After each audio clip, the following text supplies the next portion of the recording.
desde el sur de RELAC, también miembro de RELAC. Voy a dar la palabra a Alfredo Domínguez, quien es presidente de la IOCE, para dar las palabras de bienvenida e inauguración oficial de este tercer evento. Muchas gracias, Alfredo, por estar aquí y tienes la palabra. Muchas gracias, Marta. A todos, realmente es un gusto aquí que me permitan ser parte de este magno evento. Realmente es un evento trascendental y muy importante para América Latina. En una época llena de definiciones y significados en la que necesitamos pensar global, no podemos perder la oportunidad de actuar local. Y en este sentido, es importante tener nuestras propias definiciones y saberes como pueblos latinoamericanos, en especial para poder transmitirlas a los espacios globales. Estamos en el punto en el que Latinoamérica está en la cúspide de las posibilidades de compartir su conocimiento y de generar esa incidencia que tanto hemos reclamado durante tanto tiempo. Es un momento muy importante y solamente podrá alcanzarse cuando nosotros seamos capaces de enlazar esas ideas y generar ese conocimiento que realmente hará nuestra representación hacia afuera significativa en el entendimiento de nuestros saberes y nuestros conceptos. Por eso creo que estos 4 webinarios son realmente una piedra angular para lograr que el conocimiento de toda América Latina y en particular de los pueblos indígenas pueda emerger como una base filosófica y teórica de lo que puede ser la evaluación y finalmente constituirse en lo que quizás durante la última década hemos oído que es una evaluación con una perspectiva latinoamericana y una perspectiva que hable de nuestros pueblos y nuestros saberes, sabiendo que todos son diferentes, pero que nos une esta parte cultural y que tenemos la posibilidad de incidir haciendo que nuestra cultura emerja. Estamos en el momento histórico para lograrlo y felicito a todos los que empujaron estos eventos y a todos los que están formando parte de ellos, porque es realmente, como decía, la piedra angular y el momento a partir del cual podemos empezar a pensar que nuestros saberes que hemos acumulado durante mucho tiempo pueden transformarse en este hilo filosófico de la evolución con una perspectiva latinoamericana. Lo dejo ahí, encantado de estar y muchas gracias por la invitación a todos, Marta, Lorena, Celeste, y no quiero dejar a nadie afuera, a todo el grupo de Evaluación de América Latina y de verdad abrazo esta iniciativa y que vengan muchas luces hacia adelante. Muchísimas gracias, Alfredo, por tus palabras y ubicarnos también en el contexto que también tiene sus complejidades y desafíos en general. Solamente para también contextualizar y recordar a quienes están por primera vez participando en este ciclo de eventos, que este es un conversatorio, son 4 conversatorios que se están implementando en el marco de lo que es un proyecto de justamente remirar la descolonización de la evaluación desde voces locales. Y por tanto, también se están implementando otras acciones a nivel regional en Centroamérica, Sudamérica, con diferentes actores sociales también, y sobre todo pueblos indígenas y comunidades locales. Estos conversatorios tienen el objetivo más general de profundizar la reflexión, generar propuestas y sensibilizar sobre los aportes de las cosmovisiones y saberes de los pueblos indígenas, amazónicos, andinos, afro y otros de Centro y Sudamérica, hacia miradas críticas de la evaluación y la evaluación descolonizadora.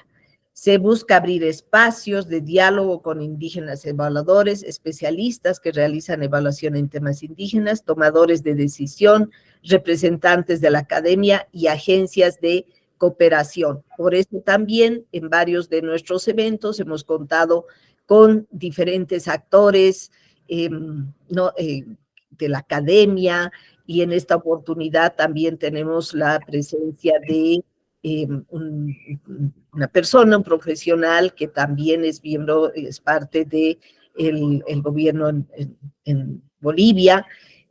Vamos a tener el gusto de contar con él. Entonces es un espacio que busca revitalizar todo este proceso, reflexión, pero también la acción, ¿no es cierto? No solamente reflexionar, sino también promover acciones que permitan generar estos espacios, no solamente de mayor reflexión, sino también de incidencia en diferentes espacios y todo, sobre todo en relación a la descolonización de la evaluación en relación a las políticas públicas, que es uno de los temas que vamos a abordar hoy día. Este objetivo, entonces, específicamente tiene como objetivo analizar desde diferentes ámbitos los principios o criterios de la evaluación descolonizadora en la región de América Latina y especialmente vinculados a temas de la incidencia o de su impacto e importancia en relación a las políticas públicas. En los anteriores conversatorios se ha recogido una serie de también perspectivas, propuestas, dinámicas, que estamos ya preparando las memorias de los conversatorios anteriores y de todos vamos a entregar esas memorias, que consideramos que esto es importante para poder contar con un referente e insumos específicos. Entonces, con esos antecedentes quisiera presentarles también muy generalmente, muy rápidamente, la metodología que consiste en una ronda de preguntas. Tenemos 3 preguntas que van a estar dirigidas a los 3 panelistas. Cada una de las panelistas tendrán un máximo de 5 minutos para mencionar experiencias, plantear puntos claves y al ser 3 rondas, en cada ronda se irá profundizando cada uno de los temas. Entonces también vamos a pedir a los panelistas que podamos ir un poquito controlando la participación de 5 minutos en cada ronda de preguntas. Con esos referentes de la metodología, quisiera entonces dar la presentación, hacer la presentación de los panelistas y la panelista, pero quisiera también dar la bienvenida a todos quienes nos están acompañando de la RELAC, de REDMEBOL, de varios países que sabemos que se han también conectado para estar presentes en este evento, a quienes son parte de Vale Indígenas, de la RELAC y los diferentes grupos de trabajo que tiene RELAC, a la presidenta Celeste Llano, a Héctor Cuy, que es también responsable de estas actividades que se están realizando. Entonces, voy a presentar a Lorena Salcedo Carrión. A ella le gusta sentir que tiene una punta de hilo y saber que es parte de tejedoras de palabras que va aprendiendo a criar el agua, la semilla, la organización. En esa crianza vamos dejando espacio para la siembra, el cuidado de la cosecha, el compartir, que nos permitirá saber que la vida tiene colores de justicia, alegría, escucha, amorosidad y dignidad. Es mamá, militante del movimiento campesino y de mujeres rurales del sur del Ecuador, parte de espacios como el Instituto de Ruralidades del Sur, la Red Agroecológica de Loja, la Confederación Campesina Agroecológica de Ecuador y del equipo latinoamericano de evaluadores y evaluadoras indígenas. Muchas gracias por tu presencia y tu participación en este evento, Lorena. Denise Mairena Arauz es originario de la ciudad de Bluefields, en la región autónoma Costa Caribe, sur de Nicaragua. Tiene maestría en estudios interdisciplinarios en la Universidad de York en Toronto, Canadá. Tiene un posgrado en administración de empresas y es ingeniero agrónomo con vasta experiencia en sociología rural, más de 45 años de experiencia en diseño, gerencia, implementación, evaluación de proyectos de desarrollo comunitario en diferentes temas como derechos de los pueblos indígenas, seguridad alimentaria y varios otros, discriminación y racismo. 40 años de experiencia trabajando con pueblos indígenas afectados por conflictos armados y situaciones de emergencia en Latinoamérica. Los últimos 20 años ha participado directamente en reuniones de la Conferencia de Naciones Unidas sobre Cambio Climático y es coautor y autor de libros y artículos relacionados con cambio climático, gobernanza territorial, racismo y discriminación. Muy bienvenido, Denise, a este evento y seguros de contar con todas estas tus experiencias y procesos que iremos compartiendo.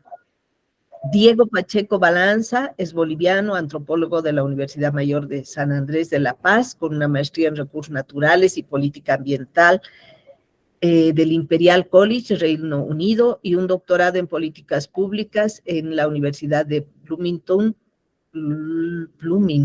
Indiana, Estados Unidos. Ha sido rector de la Universidad de la Cordillera en Bolivia, ha ocupado el cargo de asesor en varios ministerios del Estado Plurinacional de Bolivia desde 2006 en las áreas de desarrollo rural, energía, hidrocarburos, medio ambiente y producción. Ha sido viceministro de Planificación y Coordinación del Estado Plurinacional de Bolivia en 2 oportunidades. Actualmente es jefe de la Delegación de Bolivia en las Convenciones Ambientales y Climáticas de Naciones Unidas y director del Vivir Bien y Política Exterior de la Vicepresidencia del Estado Plurinacional de Bolivia. Muy bienvenido, Diego, y muchísimas gracias también por aceptar participar en este evento con toda esta tu vasta experiencia. Bueno, entonces, con esas bienvenidas a quienes nos acompañan con toda su experiencia, sus reflexiones sobre estos temas, vamos a dar inicio entonces con esta primera ronda de preguntas. La primera pregunta entonces está referida a un tema que a veces nos ha generado alguna confusión y en otras nos ha permitido avanzar, pero también considerando que es necesario profundizar y quizá ir estableciendo algunos elementos que nos permitan, no sé si la palabra es poner un poquito, separar aguas, o más bien ver la forma de articular estas dos dimensiones. La pregunta es lo mismo hablar de evaluación indígena y evaluación descolonizadora? Esa es la pregunta. Entonces quisiera darle la palabra en primer lugar a Lorena, luego a Denise y luego a Diego, y después vamos a ir rotando. Entonces, adelante, por favor, Lorena. Bueno, buenos días con todas, con todos. Qué alegría volvernos a encontrar. Comentar que para mí es muy especial este momento de reencontrarnos, más aún con estos tiempos de cambio. Recuerden que estamos en el equinoccio del Cuya Raimi, en los tiempos de la feminidad, en los tiempos de la fecundidad, de esa ritualidad con la tierra en donde es el renacer de la vida y del alimento.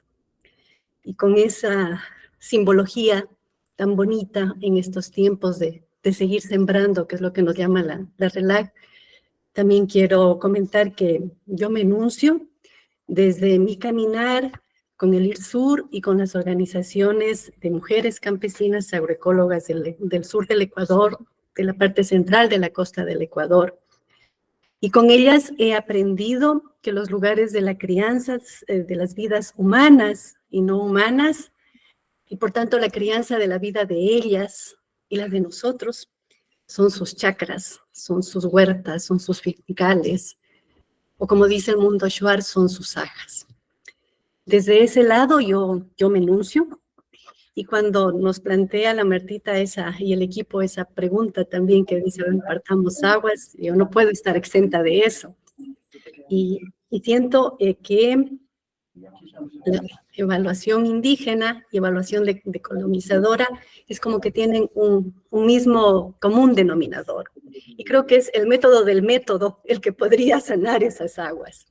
Porque para empezar, creo que los dos logran ubicar a sujetos en donde reconocen sus identidades. en donde se pone en el centro de la reflexión el tema del racismo, esa histórica negación al indígena y a sujetos que se los considera como inexistentes. Entonces ahí quizá en esto del método es como quién nombra a quién o con quién hago esa evaluación. Y creo que de lado y lado se transita en esa sutil límite que es el no ser indiferentes al racismo, al patriarcado. El entender que buscamos respuestas para provocar rupturas a esas hegemonías de pensar que hay un solo lenguaje o que también nos permite ir identificando esas injusticias que siempre hay. Entonces, frente a eso, esos dos vértices que nos proponen hablan, creo que, de lo mismo. Sin embargo, cuando se dice evaluación indígena, a mí me queda rondando algo. Indígena en singular, cuando los mundos son indígenas en plural. Yo hablo como ecuatoriana y el indígena de la sierra, el mundo indígena de la sierra es diferente al mundo indígena de la Amazonía. Pero también si hablo solo de indígena, cuando se le da una identidad precisa, yo digo, ¿me reconozco o se reconoce el mundo campesino ahí? Aunque ya tú hablaste al inicio de hablar también del mundo negro, cuando se habla de indígena, ¿está claro eso? Entonces son como esas ausencias porque las palabras sí nos permiten reconocernos. Pero también sé que cuando se trabaja desde la descolonización, también cuando se mira al mundo indígena, es para ayudar a construir preguntas, a construir respuestas, a caminar en eso. Y, por ejemplo, la descolonización a mí creo que nos ayuda a pensar en cómo se piensa ese mundo nuevo. Y cómo se piensa ese mundo nuevo reconociendo las prácticas de esos sujetos históricamente invisibles, indios, negros, mujeres, campesinos. Y entonces allí ese reconocimiento de esos sujetos, pero de esas luchas que demuestran que se transforma esa realidad. Y claro, que nos permite además seguir hilvanando, como ha dicho Alfredo, el pensar en una Latinoamérica, en una Abya Yala, en ese territorio amplio, flexible, propositivo, muy potente, pero que también reconoce esas grandes diversidades. Entonces, yo no sé si ayudo a partir las aguas, pero también tengo toda esa serie de ideas en mi cabeza. Y eso yo podría comentar. Muchas gracias, Lorena. Son reflexiones importantes y también, digamos, como puntos de partida también, ¿no? Que nos ayudarán a llegar a algunos, no sé si definiciones, pero sí profundizar las reflexiones. Denise, adelante, por favor. Gracias. ¿Me escuchan? Sí, sí, Okay. adelante. Sí. Sí, efectivamente, evaluación indígena y evaluación descolonizadora. Sí, efectivamente, retomando lo que decía la señora Salcedo, y muchos se cuestionan en inglés por qué se pone indigenous peoples, pon ese al final. Y es por eso, porque hay miles de etnias que son pueblos, no es pueblo, no es el pueblo indígena. Decimos el pueblo indígena cuando nos referimos a un grupo étnico, ¿no?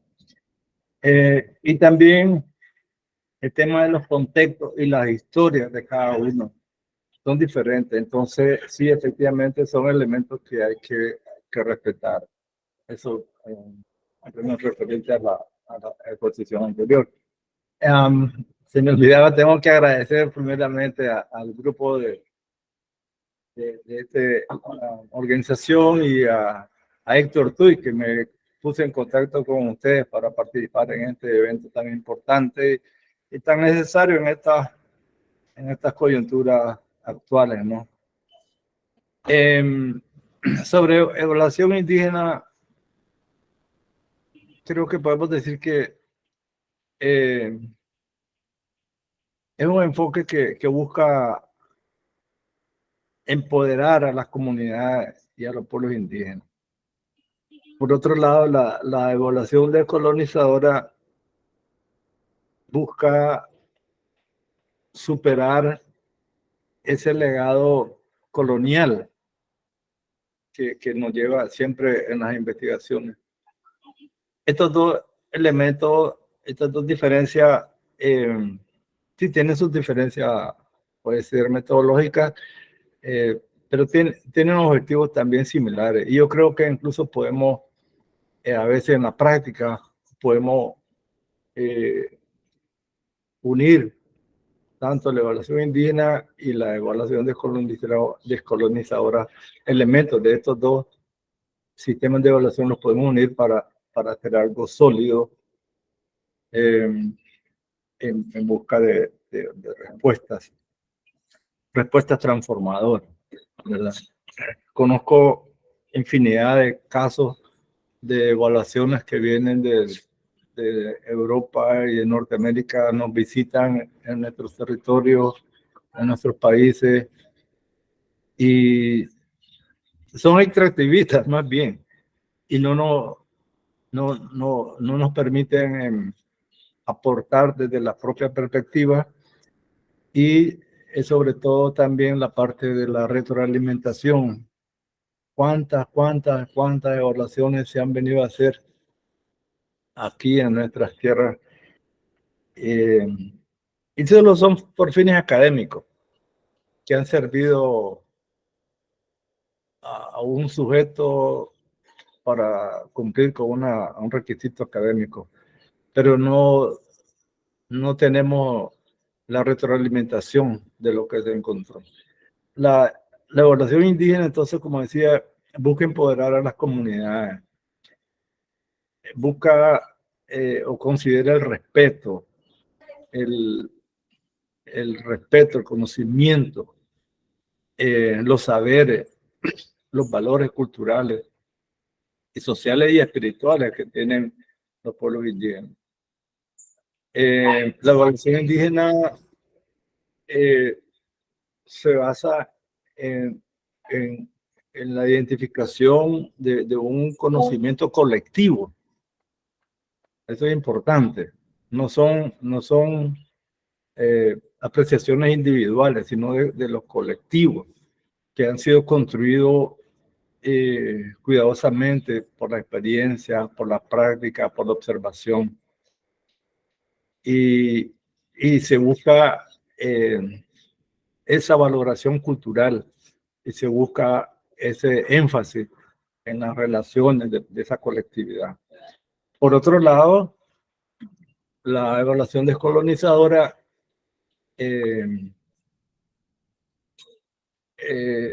nos debe buscar identificar los supuestos coloniales, supuestos paternalistas que nos llevan en las evaluaciones tradicionales, ¿verdad? Gente que de manera muy mecánica, académica, vienen y se presentan en las comunidades para hacer eso sin considerar lo dicho anterior, y buscan ver en las personas, en los individuos, esa sentido de indígena, ¿verdad? Sin considerar esa espiritualidad, esos valores, esa vivencia ancestrales. Creo que esos dos elementos nos puede diferenciar entre uno y otro. Sin embargo, como dije antes, creo que si tomamos de manera muy cuidadosa elementos de los dos formas metodológicas, podemos podemos practicar una sola ejercicio. Gracias.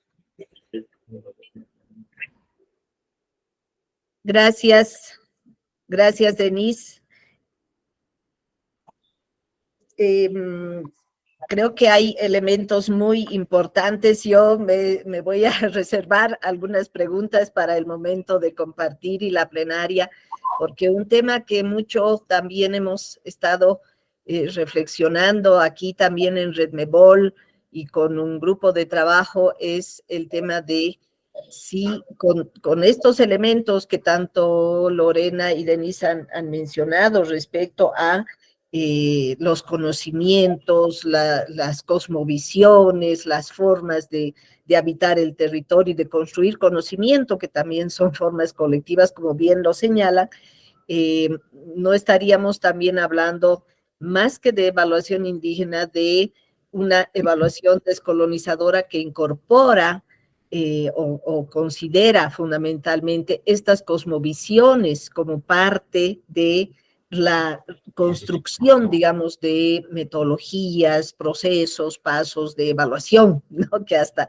la palabra quizá habrá que cuestionar desde una evaluación descolonizadora. Pero estos elementos nos llevan a reflexionar mucho entonces en relación a la siguiente pregunta y también lastimosamente comunicar que Diego Pacheco no está logrando comunicarse, no podemos comunicarnos tampoco nosotros con él, perdón, y entonces, bueno, ojalá que pueda hacerlo en cualquier momento, pero vamos a continuar entonces con la siguiente pregunta, que, como les decía, está vinculada a estas reflexiones, y tomando más bien, considerando estas reflexiones, nos lleva a preguntarnos qué implica entonces la descolonización de la evaluación para las políticas públicas.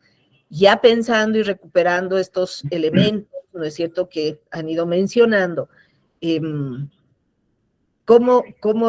¿cuál sería esa incidencia e implicancias o desafíos tal vez de la descolonización de la evaluación en relación a las políticas públicas? Adelante, Denise, en este caso, y te voy a dar primero la palabra a ti. Gracias. Sí, mire, estamos hablando de evaluación. Evaluación, normalmente, si vemos el ciclo de proyecto, es la última parte del ciclo de proyecto, pero que nos da elementos para dar un reinicio.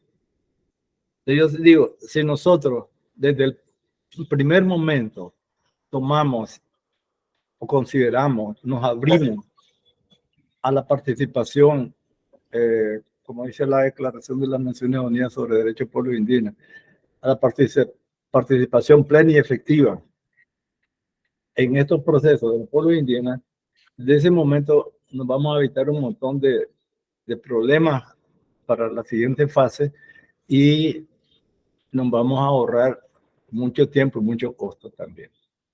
Entonces, cuando hablamos de la descolonización de la evaluación de políticas públicas,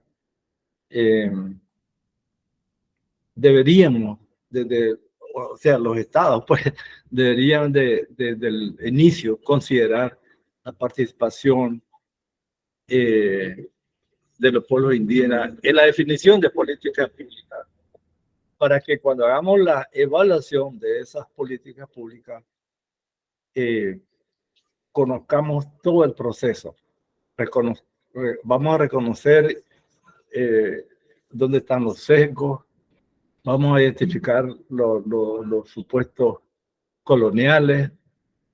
Tenemos que trabajar con los marcos conceptuales, con las metodologías, con los criterios, desde el mero inicio, para dar apertura a la participación plena y efectiva de los pueblos indígenas.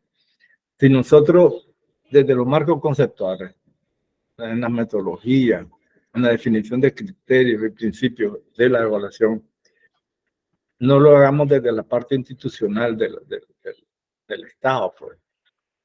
Bajemos y definamos eso desde las comunidades, con las comunidades. Vamos a tener que lidiar con el tema de poder, ¿verdad? Y aquí tiene que ver el tema de género también. Normalmente, el rol de las mujeres, la situación de las mujeres que está dada no permite entrar en estos procesos participativos. Pero entonces hay que romper esos esquemas y evitar que esas relaciones desiguales se perpetúen, sino que se abra y que se dé poder también a los jóvenes, a las mujeres, a aquellas personas con capacidades reducidas, ¿verdad? Si hablamos de colonización de la evaluación de políticas públicas, tenemos que ser más inclusivos, más participativos. Tenemos que considerar los contextos, los elementos de contexto que sean relevantes. Como dije antes, vamos a tener que involucrar a múltiples actores, porque cada uno tiene una perspectiva diferente de la vivencia que han tenido con una política pública. Vamos a tener que incluir los conocimientos y esa experiencia, esa vivencia. Y así pues incluir a aquellos sectores o personas históricamente marginados o excluidos. Creo que se trata de eso más bien, pero como digo, estamos hablando nosotros de una evaluación que es la última fase de los procesos, pero es una evaluación que nos permite identificar lecciones aprendidas, ver dónde estuvieron los obstáculos, dónde las limitaciones, y eso nos puede dar la capacidad de replantear las políticas públicas. Muchas gracias. Muchas gracias, Denise, también por situarnos de qué estamos hablando cuando hablamos de evaluación, en qué momento del proceso y también de formulación de las políticas públicas, que es un momento fundamental, decisivo también, ¿no? Entonces, quizá no solamente hay que hablar de descolonización de la evaluación, sino de la hechura de las políticas públicas, ¿no? De un enfoque descolonizador. Lorena, por favor, tienes la palabra. Me gustaron dos cosas. Una, yo entiendo la postura de Denise en esto de la política pública como un inicio del final, y lo que tú dices, Martito, una hechura. Lindas esos, pero esas hechuras provocan rupturas. Y entonces yo digo, construir las políticas públicas sí nos remiten a una propuesta para un tema concreto. Y permítanme que yo me ubique en el tema concreto, que es lo que yo sé, con lo que he aprendido, que es el tema del mundo rural campesino, con la agroecología, con la alimentación, con la organización, con la comunidad. Entonces, sí, está claro que cuando hablamos esta relación del mundo rural campesino con la agricultura, que es para criar la vida, creo que también esta es una posibilidad para criar otra política. Entonces, esa crianza va relacionando esas dimensiones que se supone siempre deben estar: el ser, el hacer, el tener, el sentir. Y sí, como dice Denise, desde lo colectivo, desde la comunidad, desde abajo, desde quienes habitan esos lugares, y que va a permitir identificar los intereses de todos esos otros actores que están en un territorio y que a la larga va a contribuir también a ese tan anhelado vivir con dignidad, tener dignidades. Yo no puedo seguir abonando lo que es la chacra. Ustedes saben, el mundo andino es muy agrocéntrico, y la chacra tiene esa significación, es la crianza de las vidas, es ese escenario para la comunicación, para la comunidad, para lo colectivo, para la agrobiodiversidad. Y si tengo un escenario concreto como es la chacra, obviamente que se requiere mucha voluntad para que ahí también se reconozca estos sistemas patriarcales, estos sistemas racistas que profundizan la desigualdad social, pero también cuando hacemos este reconocimiento, yo diría que no podemos estar exentos de entender que hay esos circuitos de la vida que nos conectan en distintas esferas. Y yo ahí podría utilizar una bella expresión de una compañera, por ejemplo, cuando dice, la chakra conecta los mundos. Y mi otra compañera que me dice, en la chakra yo ahí tengo alimentos con alma. Entonces, es una política pública que también nos está invitando a estos ámbitos filosóficos. Para crear políticas se requiere actores, y si tenemos actores así, también tenemos otras comunidades, otra sociedad, que ya tiene otras formas de entender cómo se hacen estas políticas públicas.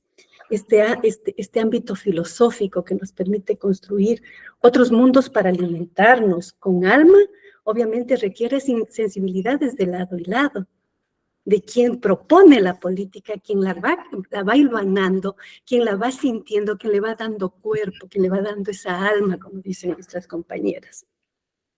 Pero también ahí yo quiero tomarme algo de Mignolo cuando dice que desde la descolonización, una política pública con ese lenguaje es un vector creador, sanador, que pone carne y tejido donde hay heridas y dislocación.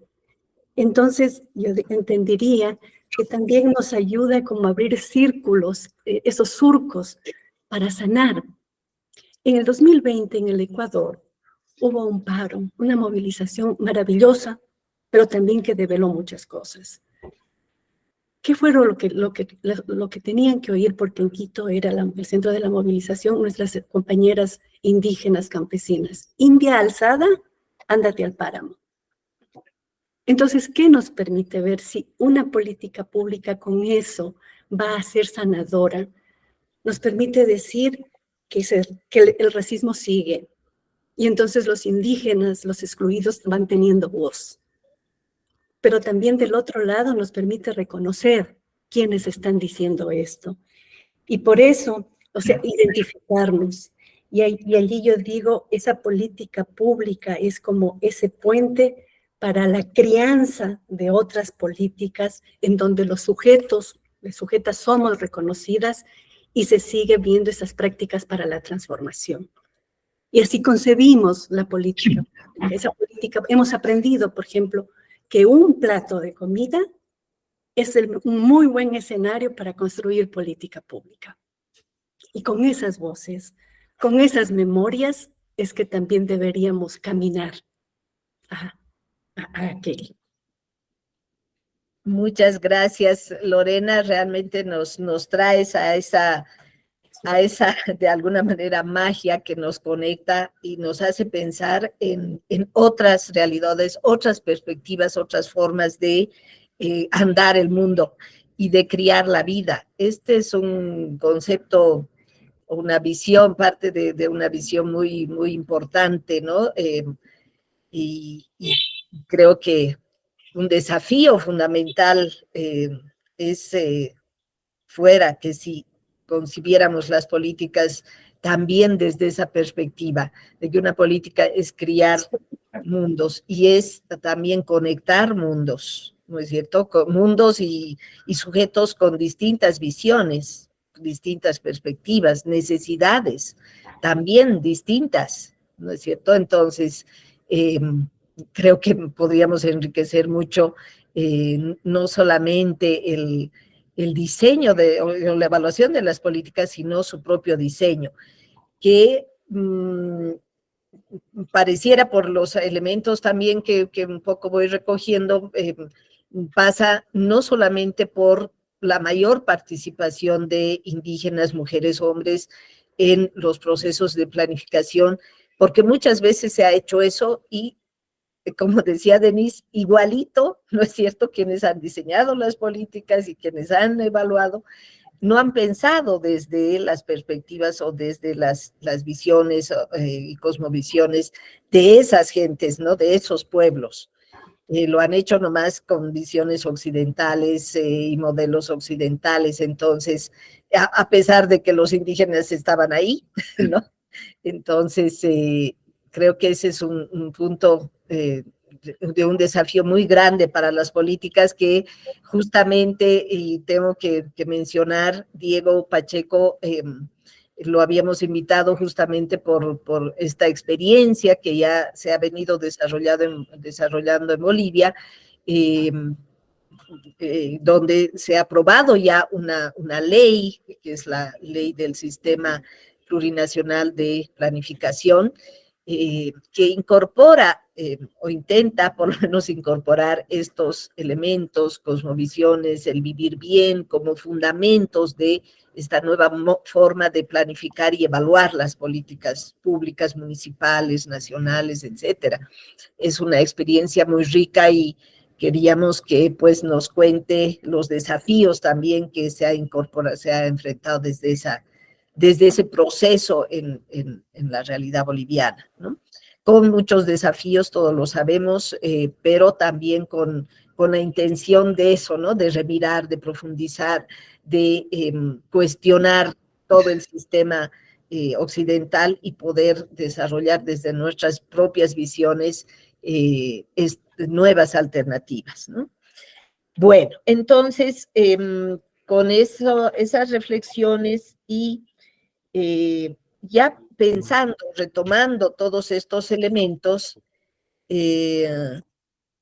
aquí, bueno, tenemos algunos comentarios que los vamos a retomar, por favor, vamos a terminar esta ronda de preguntas a nuestros invitados nuestro invitado, invitada, y vamos a dar paso al diálogo, a las preguntas, inquietudes de quienes están presentes en este evento. Entonces, la tercera pregunta está relacionada. Pensando ya en estas reflexiones, perdón, se me fue aquí la mano. Pensando en las reflexiones que estamos en este momento escuchando, compartiendo, la pregunta es, desde las comunidades, las y los profesionales en la evaluación y el ecosistema de la evaluación, ¿qué principios se pueden plantear para una evaluación descolonizadora? Podrían plantear elegir 2, 3 o elegir uno para desarrollar la pregunta, ¿no es cierto? Algún principio o varios principios que pudieran, digamos, cuestionar, interpelar a las comunidades profesionales y en general ecosistema de evaluación. Adelante entonces, Lorena, en este caso. Gracias. Yo creo que tenemos algunas como provocaciones, ¿no es cierto? También entendí desde la experiencia de Denis que ya iba ubicando como esas para mí estaba ubicando en mi cabeza como una triada para pensar el tema de las evaluaciones, el Estado, la comunidad y el pensarnos. Y cuando vamos a hablar de los principios, permítanme a mí, en cambio, también decir que esos principios no se pueden centrar en la evaluación. Es también pensar en la vida misma, en lo que yo hago cada día, pero también entonces en la planificación, si estoy teniendo un punto como de trabajo, porque la vida de nosotras, hasta en la casa, es un planificar diariamente. Yo pensando esto diría que un principio fundamental para ir construyendo desde la descolonización es la memoria colectiva y viva. Y esa memoria colectiva y viva, para mí que es fundacional, yo la siento como esa puerta de entrada que nos permite reconocer conocimientos del mundo campesino, del mundo rural, del mundo indígena, que son conocimientos con historias. Y por un lado, la modernidad ha tratado de desconocerlos, pero en el otro lado son las mujeres campesinas las que han cuidado esas raíces, las que han dicho, aquí estamos, eso somos.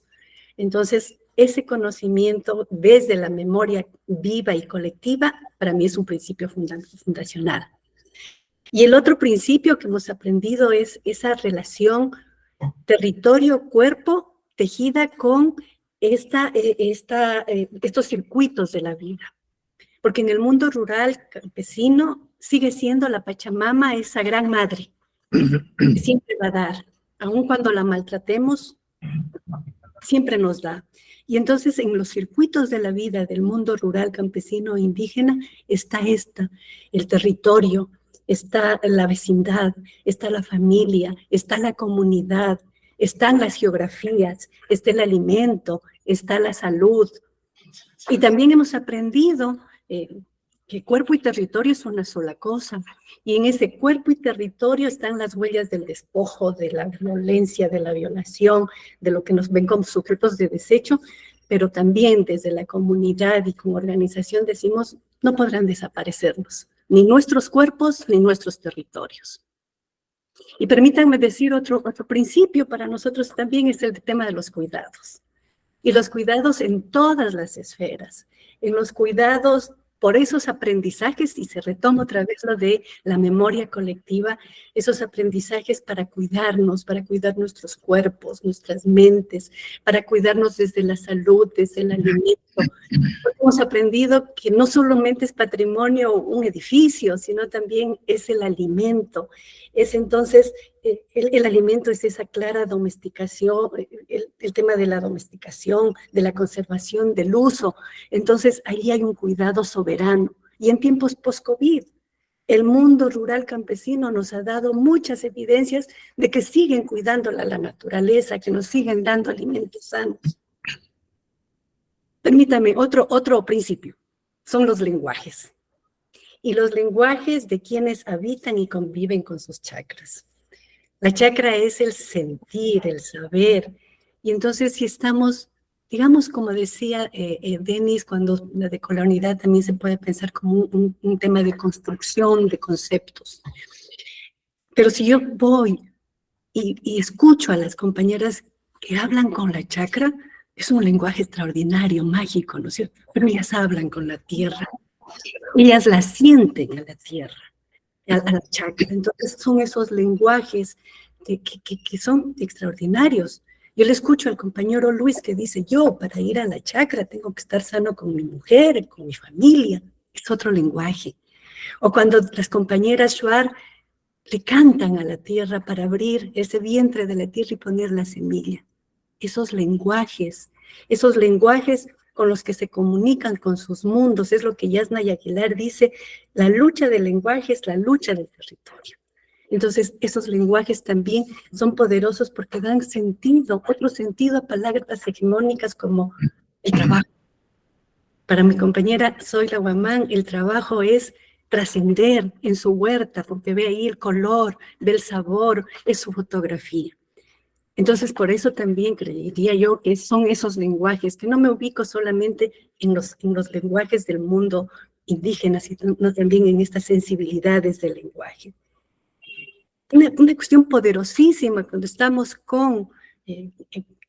trabajando con organizaciones, con comunidad, es que debemos sentirnos parte para construir movimientos sociales que vivan con su autonomía. ¿Y cómo? Yo diría que decodificando esos otros sentires del conocimiento. Más de una vez me han escuchado cómo yo aprendí con mi compañera María Pacha, que ella decía, yo escribo en la tierra. Y escribir en la tierra es como antes la tierra eran esos libros, y ahora la tierra son esos retazos en donde me va a permitir construir otras políticas, otras formas de movimientos sociales con rostros muy presentes de mujeres.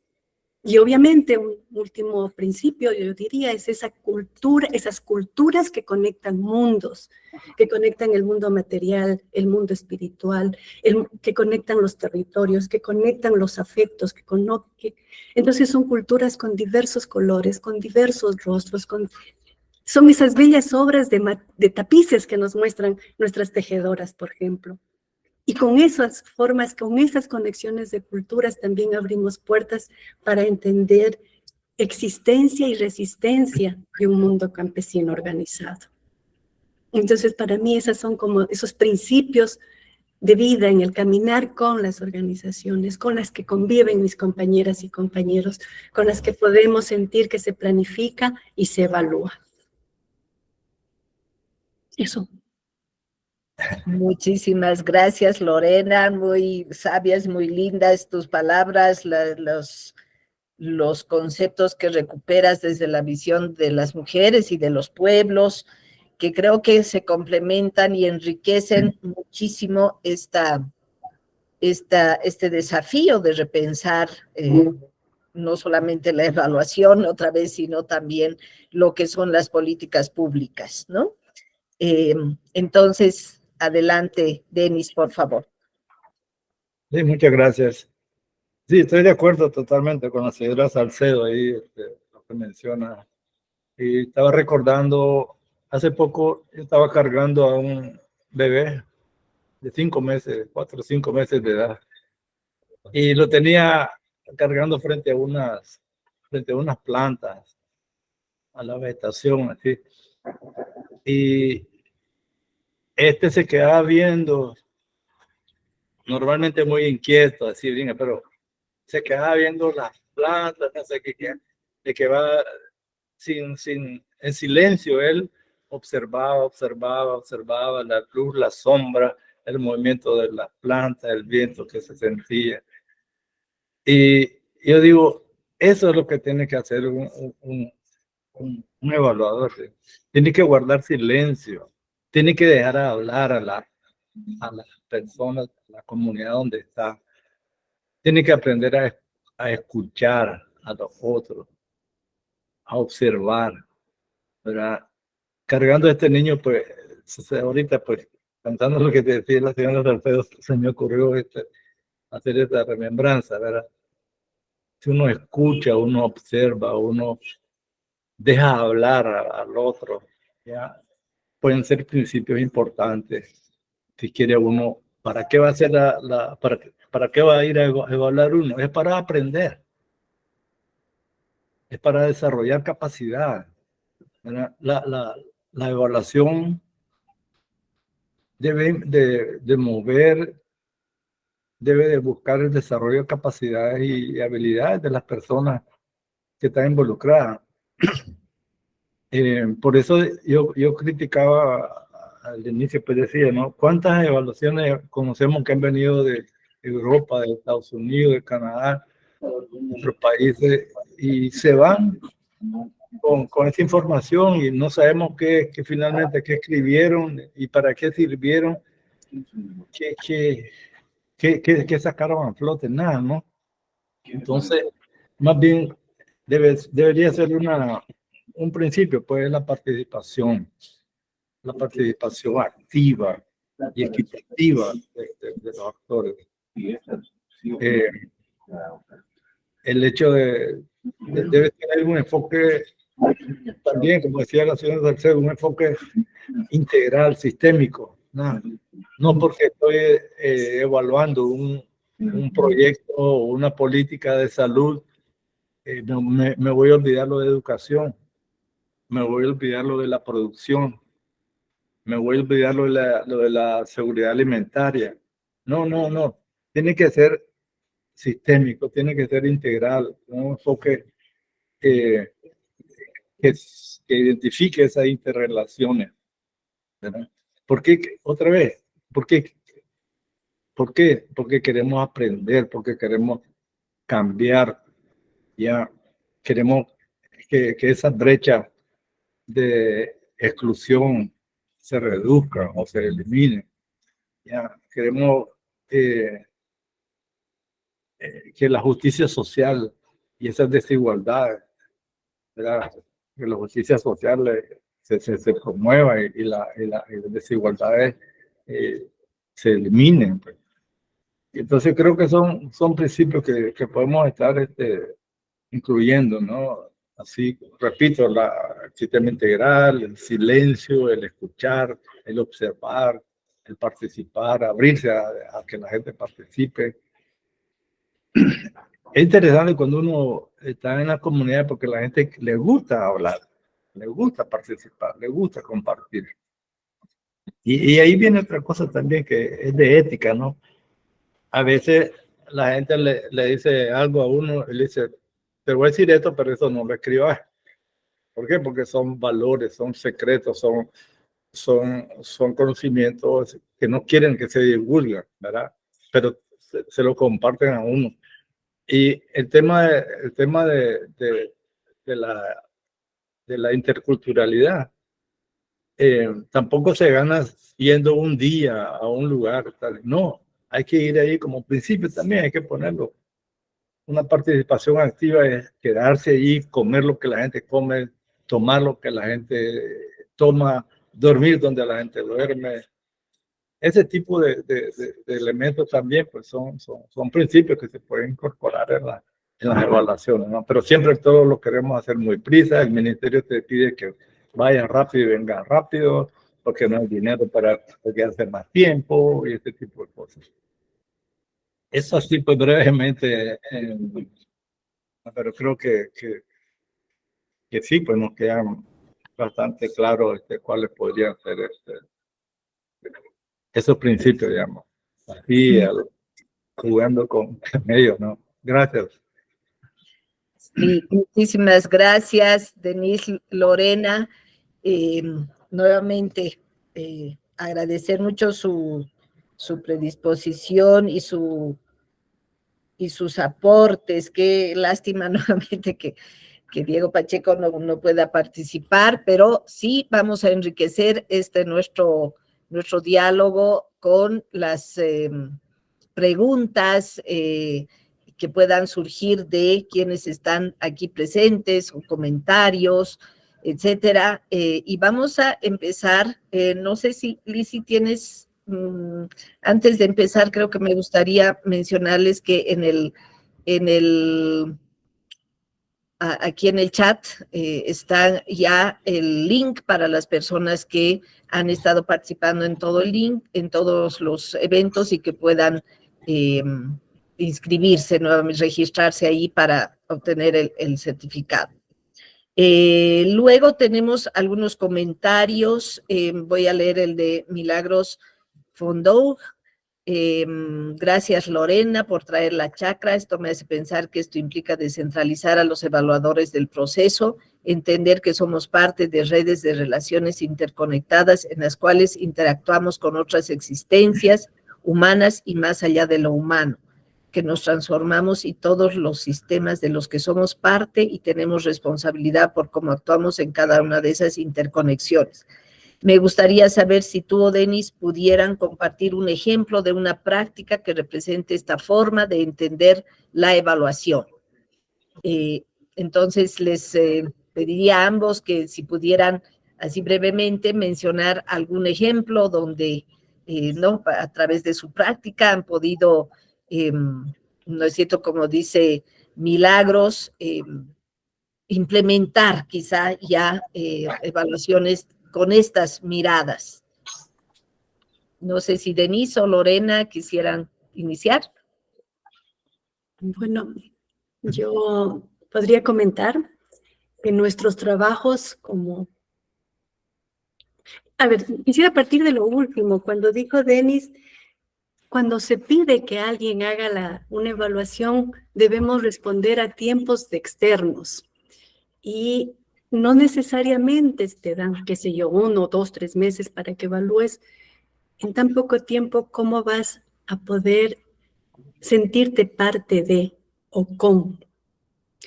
Y en ese sentido, claro, yo pensaba, si es como también lo que se hace lo que nos invitamos es a repensarnos cómo vamos a hacer esas evaluaciones, en qué orillas nos vamos a ubicar.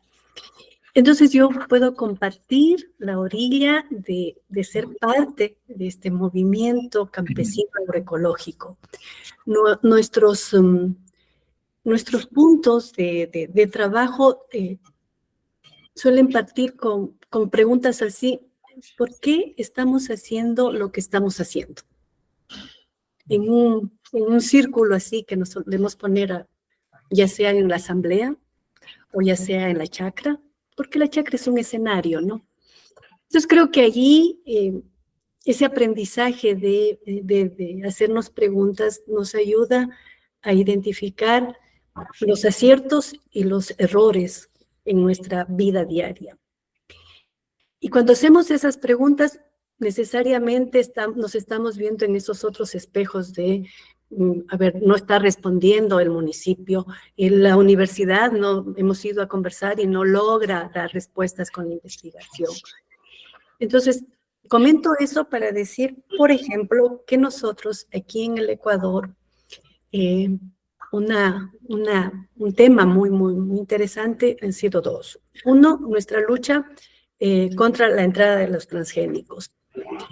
Y en este tema de la entrada de los transgénicos, ya sabemos que, por ejemplo, los derechos campesinos, uno de los derechos es que las semillas nativas sean usadas, sean guardadas, sean conservadas, sean vendidas, pero que sean un aspecto fundamental en la vida campesina.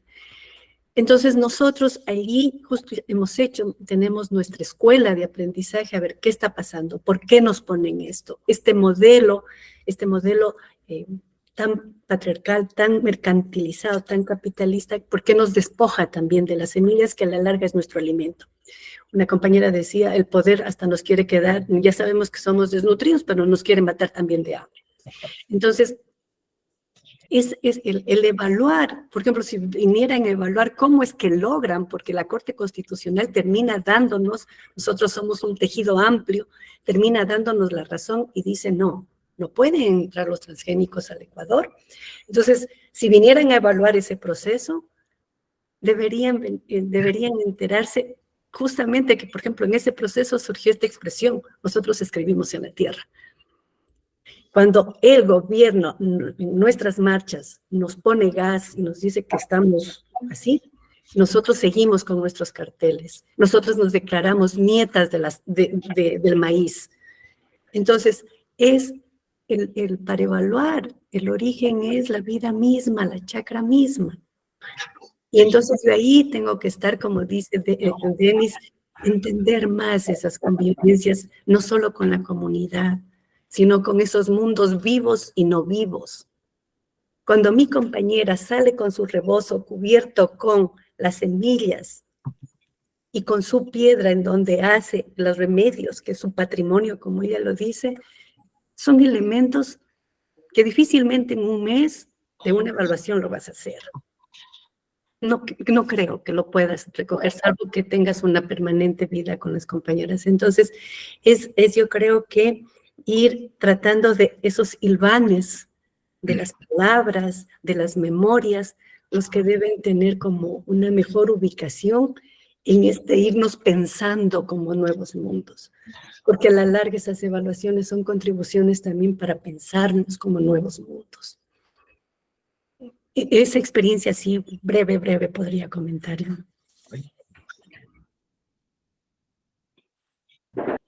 Muchísimas gracias, Lorena. Me imagino que ha sido una experiencia demasiado riquísima y realmente desafíos tan importantes, no haber avanzado en parar el tema de los transgénicos realmente es importante.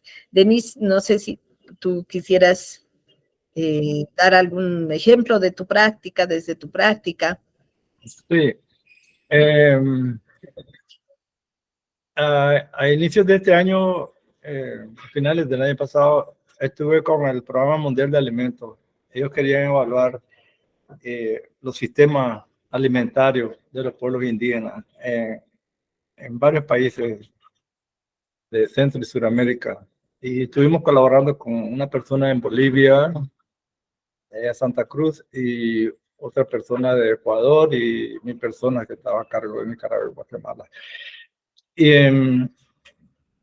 cuando fuimos a las localidades, las comunidades, en el caso de Guatemala, por ejemplo, Guatemala tiene varios pisos ecológicos y uno se da cuenta, es lo que decía antes, ¿no? El contexto, el medio ambiente donde uno está,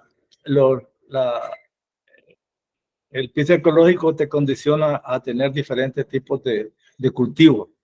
Y esos diferentes tipos de cultivos te condicionan tu alimentación, ¿verdad? No es lo mismo el que vive en la costa, que tiene disponibilidad del pescado todos los días, raíces de tubérculo, y el que está en la alta montaña, ¿verdad? Que tiene acceso a hortalizas, vegetales y otro tipo de, de, de, de proteínas, ¿verdad? Y uno tiene que tener esa flexibilidad de conocer esas realidades, de conocer esos contextos, de conocer lo que te ofrece la naturaleza, ¿verdad? Y no decir de entrar a comparar una alimentación contra otra, ¿no? Porque incluso también el rol de las personas dentro de la familia, ¿no? Los niños, las mujeres, los hombres, los jóvenes, en cada uno de esos contextos tienen un papel diferente, ¿verdad? Y ahí incluso está el tema de la transferencia de conocimiento, cómo se hace en cada uno de estos contextos, ¿no? De una generación a la otra, ¿verdad? Fue un poco difícil por lo que mencionaba antes, ¿no? Que los presupuestos, los tiempos, te presionan a entrar y salir. No hay ese tiempo, no hay esa oportunidad de quedarse, compartir, aunque sea una noche y ver la gente cómo cocina, cómo mezcla los ingredientes y ese tipo de cosas, ¿no? Entonces siempre se le quedan muchas cosas por fuera, que después cuando ya uno está redactando te das cuenta que, ¿ves? ¿Y por qué será esto? Y ya no tienes tiempo de volver a la comunidad, ya perdiste la oportunidad. ¿Ya? Otra experiencia interesante que me pasó recientemente fue en El Salvador. Fui a tres comunidades a ver un sistema de paneles solares. Y en las tres reuniones, en las tres comunidades diferentes, el 100% de las personas que estaban en la reunión eran mujeres. ¿Y los hombres dónde estaban? Y pregunté, ¿y dónde están sus compañeros? ¿Dónde están sus maridos? Entonces, como parte para conocer qué es lo que está pasando en la dinámica social en la comunidad, no solo es ir a ver un panel solar si está funcionando o no, sino esa otra dinámica social. Entonces, me dicen ella, que andan cultivando, que salió fuera de la comunidad, anda trabajando en otra comunidad, y así pues. Pero después con la gente que me había acompañado, me dice, mira, me dice, aquí hay dos cosas, o se fueron a los Estados Unidos por la migración masiva que ha habido, o están presos por el plan Bukele. No, y el 100% y además yo me di cuenta que estamos en el mes de abril. El mes de abril es el mes más seco en esta región. No se cultiva, no se cosecha, no se prepara suelo. Y entonces no era cierto que andaban preparando la tierra ni nada, ¿no? Entonces esas cosas como que hay que identificarlas, ¿verdad? Para saber efectivamente cómo está viviendo esa comunidad, cuáles son esas dinámicas sociales que están. No porque va a ir a ver un panel solar, no porque va a ir a ver un sistema alimentario, lo vas a hacer. Es lo que decía antes, tenés que ver la tenés que ver el contexto integral. ¿Qué está pasando aquí en salud, en educación, en la alimentación, en transporte, hasta eso?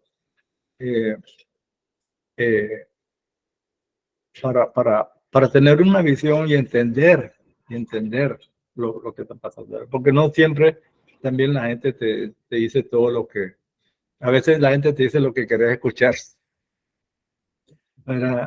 No te dicen el porqué de las cosas. Y ahí es donde uno tiene que tomarse su tiempo para crear o tener esa empatía y identificarte con ellos y entender el porqué de esto y el porqué del otro, ¿no? O sea, he tenido mucha experiencia en esto, ¿no? Pero sí hay varios factores que a veces limitan o obstaculizan que uno pueda tener esa capacidad de conocer, de absorber, de identificar todos los factores que están ejerciendo fuerza en las dinámicas de la comunidad, ¿no? Hay que descolonizarse, ¿no? Para poder hacerlo.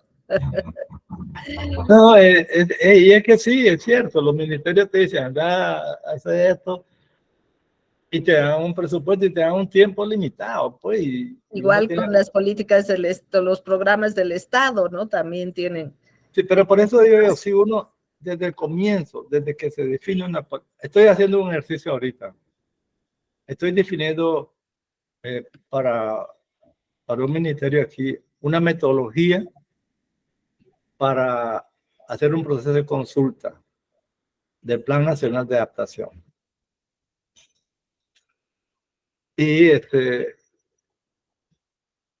la persona que es mi contraparte, digamos, mi supervisor o supervisora en el ministerio, me dice, vos no hables con nadie, en las comunidades ni en las otras instancias. Mi único, si querés saber algo, pregúntame a mí, yo le voy a preguntar a ellos. Entonces, eso limita, inmediatamente limita muchísimas cosas. Yo, como conozco a la gente en el campo, pues por otra vía estoy buscando información, pero pasan ese tipo de cosas, pasan ese tipo de cosas. Entonces uno tiene que saber cómo lidiar eso. Sí, se pueden decir muchas otras cosas más, pero bueno, el tiempo también aquí nos mata. Sí. Muchísimas gracias, Denise. Vamos a algunos otros comentarios de Eva Urbina, que comenta, ¿no? El nombrarnos como principio, que es algo que había mencionado Lorena, ¿no? O sea, realmente es un principio nombrarnos, ¿no? Como pueblos, como sujetos. Celeste Llano dice, muy interesante, conocimiento que no se escribe, se comparte, se queda, se cuida. Muy relevante reflexionar sobre cómo los y las evaluadoras cuidamos estos saberes y los utilizamos cuidando la confidencialidad de los datos, pero más bien logrando la empatía con las personas que nos comparte tan rica información. Aida El Couri de Paula, gracias Lorena por tus palabras, el ser humano recupera su dignidad y el ecosistema de la evaluación toma una dimensión efectivamente transformadora. Celeste, nuevamente, la perspectiva de la sanación es tan rica y transversal en todos los pueblos nativos. Gracias, Lorena. Otra persona desconocida dice, muy importante el tema, no lo había mirado con esa profundidad desde la cosmovisión de los chakras. Luego Beatriz Melo Matos comenta que en Brasil tenemos un ejemplo de propuesta de educación indígena diferenciada. Pasaron más de 20 años entre su creación por parte de los pueblos indígenas y su apropiación como política educativa. La diferencia proviene de la existencia de más de 130 etnias en Brasil. Se topa con la forma homogénea de conducir las políticas y el etnocentrismo de los sistemas educativos del país. Que eso es una característica típica de la visión colonial, ¿no es cierto? Del intento de meternos a todos en una misma bolsa y desconocer esta gran riqueza tanto de cosmovisiones como de vivencias, etcétera, ¿no? Lenguajes, etcétera.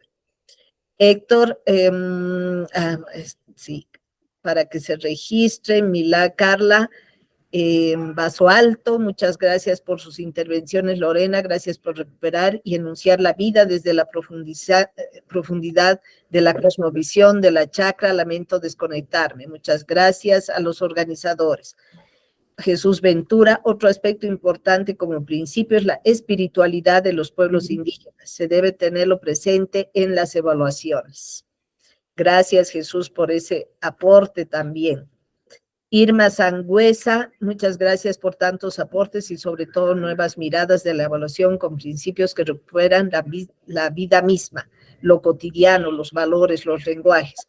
Mi pregunta es si las evaluaciones así planteadas, libres de esquemas predefinidos, también se liberan de criterios o parámetros definidos para la evaluación, digamos, como en general, ¿no? Esa es una pregunta que plantea Irma, que me parece importante, pero voy a continuar a ver si hay alguna otra pregunta para que vayamos sintetizando las respuestas. Igual me pregunto qué estrategias de resistencia podemos poner en práctica para practicar el tiempo no apurado por el trabajo, por ejemplo, si trabajamos con gobierno o organismos internacionales. José Antonio Pérez de Bolivia, a ambos la pregunta, ¿qué momento las familias y comunidades indígenas nos evalúan y debemos recoger sus valoraciones sobre el trabajo de los evaluadores? ¿Qué momento se rompen las asimetrías prevalecientes?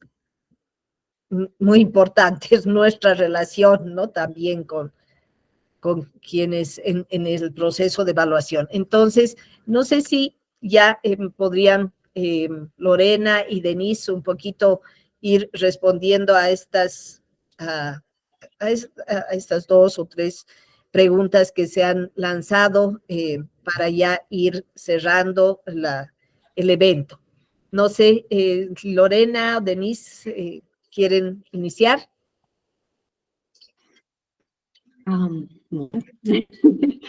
Siga, Denise, ya. Adelante, Denise.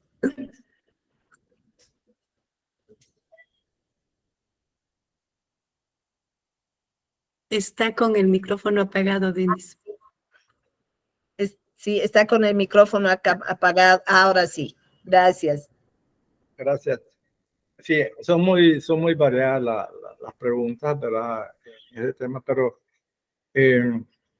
yo quisiera retomar eso que decía al comienzo, de que la evaluación es un momento, ¿verdad? Antes de eso está lo del diseño, está lo de la implementación, del seguimiento, el control, y luego viene la evaluación. Y se supone que uno evalúa para, como dije antes, para aprender dónde estuvieron las limitaciones, los obstáculos, qué se pudo haber hecho mejor, lecciones aprendidas y eso. Entonces, si uno se abre, o las instituciones, pues, o la ONG incluso, se abren a la participación plena y efectiva de los pueblos indígenas desde el mero diseño del proyecto. Eso me gusta ahorita, por ejemplo, de la política del Fondo Verde del Clima. Ellos en su política dicen deben de participar desde el diseño del proyecto. El FIDA es otra agencia de Naciones Unidas que te dice desde el inicio del proyecto. Y eso de verdad que te va a ahorrar un montón de problemas de futuro. Te va a ahorrar un montón de problemas, conflictos y ahorro de tiempo y de dinero. Eso es importante, ¿verdad? Entonces, cuando llega el momento de la evaluación, ni siquiera la tiene que hacer uno mismo, sino como ellos fueron los que diseñaron la política o el proyecto, ellos van a tener una mayor disposición, mayor apertura para entrar en este proceso. Y ahí viene una de las respuestas que decía alguien, ¿y cómo evalúan las comunidades de los evaluadores? ¿Qué perspectiva tienen ellos de uno? Eso no es alguien que va de manera a recoger información por primera vez, a aprender, sino que es alguien que ha convivido con ese proceso. Eso tuve la oportunidad yo en Bolivia, precisamente con la FAO, unos amigos ahí. Ellos habían iniciado un proceso muy temprano desde el diseño de un proyecto que fue presentado al Fondo Verde del Clima. Cuando yo entré en el proceso, ya había una relación muy de confianza entre estos técnicos de la FAO en Bolivia y la comunidad. Yo lo noté, pues, una cosa muy agilizaba todo el proceso, ¿verdad? Pero sí, siempre uno tiene que tener la disposición esa de abrir espacio, abrir tiempo para que participen por separado, las mujeres, los jóvenes, las personas con capacidad reducida. Incluso depende del proyecto, hasta los adolescentes, los niños. No sé qué más puedo agregar esto, porque esto es mucha mole ahí en este tema. Lorena, le cedo la palabra. Gracias, Lenny. Sí, hay mucha tela que cortar, como decimos por estos lados. A mí me parece que, bueno, pues, estoy tratando de ubicar información para 3 ideas. Cuando se rompen esas asimetrías evaluadores de comunidades, cuáles son esas estrategias para responder a los tiempos apurados o cómo definir esas evaluaciones, si se siguen definiendo con criterios o no. Y a mí me surge esto, o sea, es que tenemos también que decolonizar como dijo la Martita hace un rato, decolonizar nuestra cabeza, decolonizar nuestro corazón, nuestro sentido. O sea, no podemos, creo yo, seguir en ese barco de realizar evaluaciones con los mismos conceptos, con los mismos preceptos. Y ahí creo que surge también poner en la mesa de la conversación estas ideas que se está proponiendo del sentir los nuevos mundos.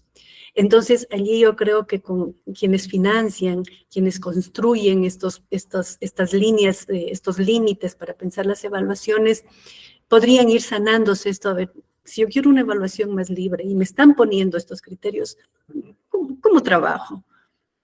Porque al principio, yo creo, nos estamos moviendo en este principio de repensarnos, de recapitalizarnos, si cabe la palabra, y de seguir hilvanándola a esta Abya Yala como un territorio que en la diversidad es extremadamente potente.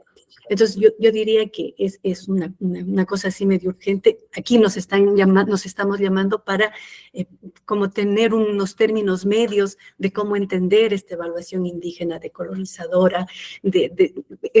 Hay reuniones para ir viendo experiencias, palabras, encuentros. Y es lo primero que se me viene a la cabeza, el ir viendo, ¿solo tiene que evaluar y van a haber recursos para equipos de evaluación o podrían asignarse recursos también para las organizaciones en sí, con sus autonomías, con sus organizaciones? Serían como estas cosas así de rupturas. Yo creo que, y Denis ponía un principio muy interesante, la capacidad de escucha. Y podría romper esas resistencias porque no podemos, yo creo que ya se supera eso de yo, el que sabe, yo, porque eso es súper colonizador, ¿no? Yo el que sé, yo tengo que escucharles, muéstreme cuántos mililitros de abono le está poniendo, de bio le está poniendo, no, o sea, esas prácticas no. Entonces sí necesitamos tener mucha escucha, mucha empatía, un corazón grande, unas miradas con ternura, para poder medianamente sentirnos en el cuerpo, en los pasos de la otra, del otro. Yo diría que ahí podrían ayudar, al menos en mis procesos de evaluación, me ha ayudado mucho el escuchar eso. Y esos tiempos apurados, yo diría que justamente se sanan indicando que son con estos ritmos. Yo veo con mis compañeras, voy a poner un ejemplo. Nosotros ahora estamos en un ejercicio muy bonito de decir que si la chakra da alimentos con alma y que los alimentos son patrimonio, porque por suerte tenemos una ley de cultura que ya ubica el patrimonio como un patrimonio, el tema agroalimentario, hemos ido puerta por puerta a los gobiernos locales. ¿Y ustedes creen que nos hacen caso? No nos hacen caso a pesar de ser una organización, pero en cambio el mundo indígena, el mundo campesino y organizado tiene una capacidad de paciencia y de resistencia que yo lo comparo con la siembra y la cosecha. Entonces, eso sagrado, como aprendimos en Quito, de los símbolos, lo que dijo la compañera,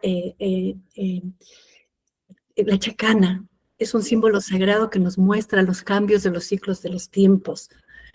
Eso sagrado también es en la vida misma. Entonces ya no me quiere atender, paciencia, vendré, insistiré e insistiré. Entonces, también de lado y lado requerimos esa paciencia que se transforma en resistencia y luego en evidencia de satisfacción. Porque estoy mostrando que con esa práctica de vida desde los de abajo, de las comunidades, le sirve al mundo urbano, porque nos conectamos los mundos rurales con los mundos urbanos, nos conectamos y le va a servir. Entonces, he aprendido mucho el tema de la paciencia. Obviamente, la persona que me contrata no tiene paciencia, tiene que decir, le pago y me da los resultados. Sí, también es cierto, pero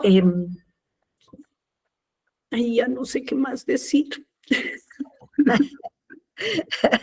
Te hemos exprimido, como decimos aquí, te hemos exprimido, te hemos sacado la última gotita. Muchas gracias, Lorena. Estaba viendo aquí algunos también comentarios que son tan importantes, seguramente todos también los están leyendo en el chat. Entonces, realmente comentarios muy positivos, muy lindos. Agradecemos a todos. Este último lo voy a también leer. Alfredo Domínguez, existe la necesidad de identificar si el fin de la evaluación nos agrega valor en nuestros escenarios y contextos. De ser así, preguntarnos si lo que ocupamos en nuestro contexto es la evaluación como la conocemos y preguntarnos si existe la necesidad de vestir la evaluación con nuestros significados o necesitamos generar nuestro propio concepto y buscar transmitir ese concepto homólogo a lo que conocemos como evaluación. Ese creo que es uno de los grandes temas, ¿no? Si seguimos y lo vamos modificando un poquito o repensamos totalmente, ¿no es cierto?, lo que es la evaluación. Coincido con Alfredo. La vez pasada, en el webinar anterior, la compañera nos dijo, evaluación en ningún idioma, la palabra evaluación en ningún idioma indígena existe. Entonces yo ahí coincido cuando digo, es que nos toca descolonizarnos también, cómo vamos a seguir haciendo las evaluaciones. Solamente desde un lado de expertos externos o también desde quienes nos provocan las reflexiones. Totalmente. Elena dice, en México se ha modificado el acuerdo de evaluación en educación básica, en donde se establece que se tomará en cuenta, además del plan de estudios y programa de estudio, las condiciones territoriales, culturales, sociales, productivas y formativas de las instituciones educativas. Pero no se dice cómo. Por eso, agradezco las aportaciones de los ponentes en este conversatorio, porque aporta mucho a mi comprensión y reflexión. Gracias. Alfredo, es importante pensar sobre los valores en la evaluación desde Latinoamérica. Milagros, resistencia, paciencia y persistencia. Me gustó mucho el ejemplo, sí. Y de verdad, ¿no es cierto? Uno va al campo y y dices, y tú vas con tu lógica de los tiempos citadinos, y en el campo los tiempos son otros. Entonces, realmente cuando planificamos incluso los procesos de implementación, pensamos en 2 años, por decir, diseño de un programa. Y los 2 años no son suficientes para todo el proceso de crianza, como decimos, ¿no? De una nueva propuesta, un nuevo proyecto, una nueva alternativa que fuera diseñada por los pueblos indígenas, hombres, mujeres, etc. Los tiempos son tan distintos que es realmente un tema central, ¿no es cierto?, de considerar. ¿Y de dónde sacan las mujeres también y los hombres esa paciencia y persistencia? Porque eso hacen, crían la vida, crían las relaciones, y la crianza es todo un proceso, ¿no?, que supone muchas cosas. Celeste, celebro estos maravillosos espacios, gracias por iluminarnos y aportar a tejer y anudar nuestros saberes. Gracias, Celeste, muy linda palabra. Les compartimos el link nuevamente para que quienes hayan participado en los anteriores eventos puedan ¿no?, recibir el certificado. José Antonio No, Martita, es el enlace para la evaluación, por si acaso. Perdón, estoy leyendo ya con mi tiempo de citadina. Pensé que era lo mismo. Sí, aquí está ya en el chat, por favor, el link para que puedan evaluar también evaluarnos a nosotros como organizadores, organizadoras de este evento, y les pediríamos a todos, por favor, que puedan llenar ese pequeño formulario, que es muy corto, muy concreto, pero que nos sirve a nosotros muchísimo.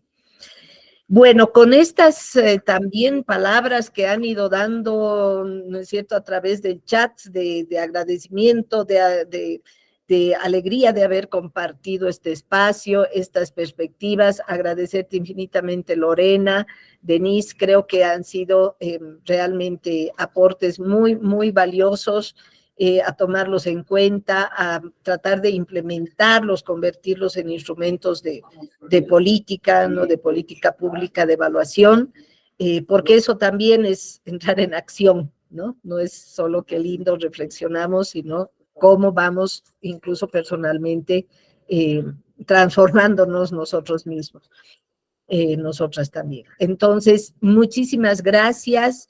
No sé si quisiera tal vez pedir a Celeste, que es nuestra presidenta de RELAC, si quisiera dar unas palabras ya de despedida para cerrar este evento que ha sido tan rico y tan productivo y tan maravilloso. No sé, Celeste, si quieres decir unas palabras, o Alfredo también, perdón, Alfredo, o que está también nos está acompañando, o Héctor, también, que es del grupo organizador. Alfredo, por favor, adelante. Muchísimas gracias, espero se escuche bien. La verdad, un gusto tener estos diálogos y tener, como decía al inicio, este espacio para vertir ideas. Yo creo que la reflexión está ahí. El tema de pensar cómo una evaluación nos incide o no nos incide, y si nos mejora o no, creo que es algo que tenemos que seguir haciendo. Yo creo que estamos en el momento de que de estos espacios salga algo que tenga contexto filosófico respecto a la evaluación desde América Latina. Por ahí en el último comentario que ponía, decía yo, hay que pensar primero en los valores de la evaluación desde América Latina, después en una evaluación sentada en los valores, para posteriormente pensar en lo que definamos como concepto desde América Latina, que tiende a cumplir ese objetivo que la evaluación, todo ese contexto colonial busca, pero que emerja de nosotros. Porque finalmente, primero tendríamos que pensar si eso nos agrega valor, y si pues eso viene de fuera. Tenemos que construir nuestro propio concepto y hacer que ese concepto salga de aquí y llegue a las otras esferas que son las globales, pensando que eso es lo que es América Latina, y eso es lo que nosotros ocupamos para asegurar en muchos espacios el desarrollo de nuestros pueblos y la integridad armónica con todos estos elementos que son parte de nuestro bagaje cultural. Eso sería lo que yo agradecería, y de verdad estoy encantado y maravillado que esto esté lográndose aquí. Ojalá podamos seguir trabajando en ello. Muchísimas gracias, Alfredo, y con esas palabras siguen habiendo mensajes muy lindos, muy ricos, y agradecer a todos también que nos han acompañado hasta el final del evento, con la promesa de que estamos preparando las memorias y que las vamos a hacer llegar vía los correos, por eso también es importante las inscripciones, las evaluaciones, los registros, para todas las personas que han participado en estos eventos. Mil gracias nuevamente, Lorena, Denise, por su participación, sus aportes, sus reflexiones, y esperamos seguir compartiendo estos espacios. Nos falta todavía el uno, todos y todas están invitados al último evento en el que vamos a ya reflexionar sobre cuestiones de la evaluación como instrumento de transformación de las relaciones de poder, que es un punto que apenas lo hemos ido tocando y que queremos profundizar. Muchísimas gracias, un abrazo grande a todos, todas, y estaremos viéndonos en el próximo evento. Un abrazo grande.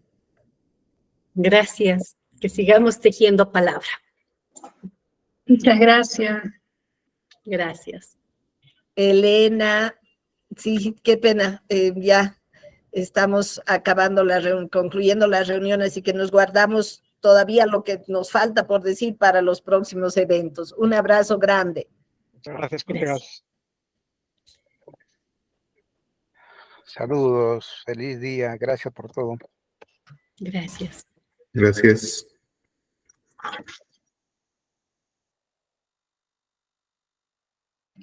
Gracias, un abrazo.